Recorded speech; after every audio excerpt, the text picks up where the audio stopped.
Thanks for joining us tonight. I'm Barrett Leone. Peaceful protests are continuing for the third weekend in the Med City, demanding not only justice for George Floyd, but an end to racial discrimination. KTTC's Alex Tejada joins us after hearing voices speak out for change. Alex. Barrett, the protesters were led by young organizers who spearheaded the march from Martin Luther King Jr. Park to Mayo Park. And just like last weekend, speakers shared stories of hope and cries for change. But after the speakers, this week's protest looked a little different. I just want to let y'all know, don't give up.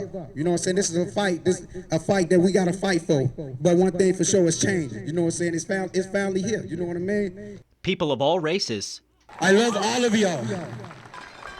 No justice, no peace.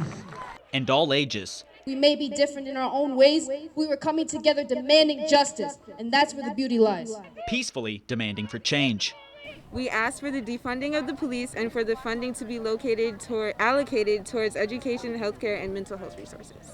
One speaker shared a personal story of racial profiling at the hands of police officers. We was taught that racism was over. It was a thing of the past. But when I turned 18 years old, we learned that it was fully awake. So we got the babies over here. They lead the protest, but it got to be more than them. It got to be grown folks.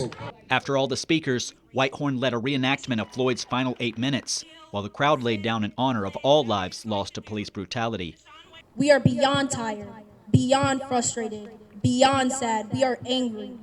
While hundreds showed up again this Saturday, the organizers recognize there is still racism in the community. Just try to think from another point of view, open your mind a little bit more. Yeah. With a promise that voices will be heard, even if they have been silenced in the past. But guess what? I got a big mouth. And you're not going to shut me down. You're not going to shut me down. You're not going to put no chains on me. The change is here. The change is now. Because we can't breathe. At Mayo Park, volunteers set up a voter registration table. The speakers also preached the message of voting out the representatives that do not want to work with the community to end systemic racism. Live in the studio, Alex Tejada, KTTC News. Thanks, Alex.